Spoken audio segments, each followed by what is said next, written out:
तो गाइस अब फटाफट से इस फ़ोन के अंदर हम गेम टर्बो ऐप को ओपन करते हैं। तो ओपन करने के बाद आपको यहाँ पे वही सिंपल इंटरफेस देखने मिलता है जो कि आपको हर एक Xiaomi डिवाइस के अंदर देखने मिलेगा और पोको डिवाइस में भी। तो ऊपर की तरफ आपको यहाँ पे कैमरा और ग्राफिक के परसेंटेज देखने मिलते हैं कि वो कितना यूज़ कर रहे हैं इन दोनों को, कोई भी एक गेम कैसे यूज़ कर रही है। एंड अगर इसके सेटिंग की बात करें जो कि सबसे ज़्यादा मेन ऑप्शन है, तो सेटिंग में चलते हैं तो यहाँ पे आपको वही सेम फीचर देखने मिलेगी जैसे गेम टर्बो। इन गेम शॉर्टकट देखने मिल जाएगा, जैसे आपको गेम के अंदर शॉर्टकट जैसे कि आपको कोई भी चीज़ एडिशनल ओपन करनी है गेम के साथ में तो आपको वो देखने मिल जाते हैं। Remove added games from home screen, यानी कि जो भी आप गेम ऐड करोगे तो वो आपके होम स्क्रीन से हट जाएंगे एंड वो डायरेक्टली आप टर्बो वाले एप्लीकेशन के थ्रू उनको प्ले कर सकते हैं। अनइंस्टॉल गेम का ऑप्शन मिल जाता है, जैसे कि आपके फ़ोन में जितनी गेम्स है आप वो यहाँ से डायरेक्टली अनइंस्टॉल कर सकते हैं। तो मैं आपको दिखाता हूँ एक बार, ये 4-5 गेम यहाँ पे मेरे फ़ोन के अंदर इंस्टॉल्ड है, तो यहाँ से मैं इसको डायरेक्टली अनइंस्टॉल कर सकता हूँ। एंड दूसरी चीज़ की बात करें तो होम पेज ओरिएंटेशन अभी मैंने सेट कर रखी है वर्टिकल पे, यानी कि पोर्ट्रेट मोड पे। एंड आप इसको लैंडस्केप पे भी लगा सकते हैं, जिसमें कि आपके फ़ोन जो होगा वो इस तरीके से ओपन होगा। ठीक है।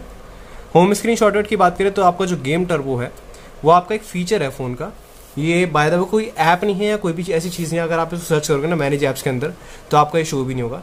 तो होम स्क्रीन शॉर्टकट से क्या होगा, जो आपका टर्बो का जो आइकन होगा ना वो आपकी होम स्क्रीन पे ऐड हो जाएगा। ठीक है, अगर आप इसको एनेबल करते हो तो।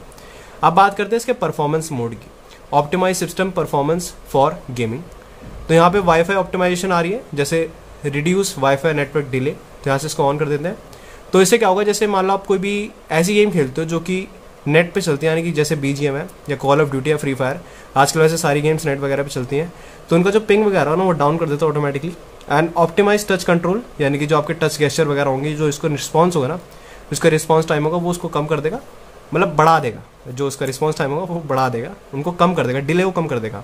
एनहांस ऑडियो की बात करें तो यहाँ पे audio and reduce ambient noise in conversation, जो भी आप अपने फ्रेंड वगैरह से वहाँ पे बात करोगे तो आपकी जो कन्वर्सेशन होगी ना, जो उसमें नॉइज आएगा उसको रिड्यूस कर देगा, और जो आपकी ऑडियो होगी गेम की उसको एनहांस कर देगा। परफॉर्मेंस ऑप्टिमाइजेशन की बात करें, जैसे कि avoid over heating and hardware related issues. अब गाइस ये जो फीचर होता है ना, ये कुछ ही फ़ोन के अंदर होता है, ज़्यादातर फ़ोन के अंदर मेमोरी एक्सेप्शन होता है और परफॉर्मेंस मोड भी गिने चुने फ़ोन के अंदर होता है। परफॉर्मेंस ऑप्टिमाइजेशन की बात करें तो अगर इसको एनेबल करते हैं तो आपकी जो गेमिंग परफॉर्मेंस होगी वो बेहतर हो जाएगी वाकई में। Xiaomi Mi 11 Lite Any 5G के अंदर आपको ये वाला ऑप्शन भी देखने को मिल जाता है। और अगर इसके और नीचे की बात करें, जैसे गेम DND, अगर एनहेंस एक्सपीरियंस की बात करें तो यहाँ पे turn off auto brightness, turn off reading mode, restrict screenshot gesture, don't open notification soul. तो ये कुछ ऐसे एक्सीडेंटल ये सारी चीज़ें हैं जो कि आपके गेम खेलने के दौरान हो जाती है हमसे गलती से, तो ये सारी चीज़ें आपकी ऑफ कर देगा। आपका ऐसा कुछ भी नहीं, जैसे स्क्रीनशॉट गेस्चर होता है, अगर मान लो कोई ऐसा मूव है गेम के अंदर जो आपके स्क्रीनशॉट गेस्चर से मैच करता हो तो आपका वो स्क्रीनशॉट भी लेगा एंड आपकी गेम भी नहीं चलेगी। तो ये सारी चीज़ यहाँ पे ऑफ कर देगा। और अगर इसके और नीचे चले तो यहाँ पे आपको एक रिस्ट्रिक्ट बटन एंड गेस्चर देखने मिल जाते हैं, जैसे कि आपके जो नीचे बार वगैरह आ रहा है ना, ये होम स्क्रीन और आपका बैक का और एक मेन्यू का, तो ये सब यहाँ पे। तो गाइस अब बात करते हैं इसके एडिशनल सेटिंग के बारे में, जो कि आपको सिर्फ और सिर्फ Xiaomi Mi 11 Lite Any 5G के अंदर देखने मिलती है। मतलब और भी फोन्स होंगे बट इसके अंदर आपको क्या देखने मिलती है तो उस बारे में बात करेंगे। तो सारी गेम्स एक जैसी हैं, यहाँ पे call of duty, Asphalt 9, Subway surfer, Battleground, India, सबके अंदर आपको सेम सेटिंग देखने मिलेंगी। तो किसी एक गेम को लेकर हम सेटिंग की बात करते हैं।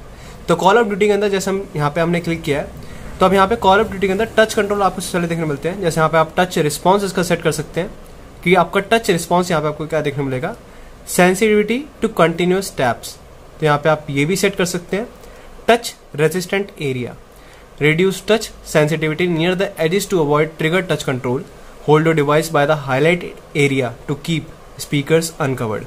तो यहाँ पे आपको ये देखने मिल जाती है, जैसे आप नन, स्मॉल और आपका मीडियम और आपका लार्ज, क्योंकि देखो आपको जो पैम होता है ना, PALM पैम, तो आपका ये इस साइड ज़्यादा टच रहता है। तो यहाँ पे इसके कोई भी एक्सीडेंटल टच ना हो, इसको रेजिस्ट करे, तो उसके लिए भी आपको यहाँ पे देखने मिल जाता है, जैसे लार्ज भी हो सकता है, मीडियम भी, स्मॉल भी एंड नन भी।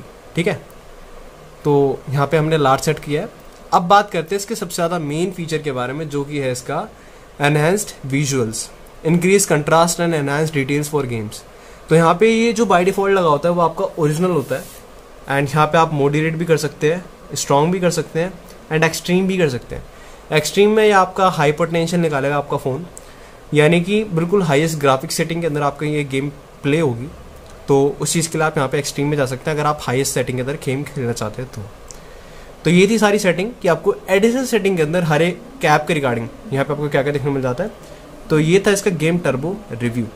तो गेम टर्बो के अंदर अभी फिलहाल ये है। आगे फ्यूचर में उम्मीद है कि इसके और भी अपडेट आए तो कुछ और न्यू फीचर्स भी ऐड यहाँ पे कर सकते हैं। तो बस गाइस आज की वीडियो को इतना ही। अब आपसे मिलते हैं अपने चैनल की नेक्स्ट वीडियो में। जब तक गुड बाय और अपना ध्यान रखें।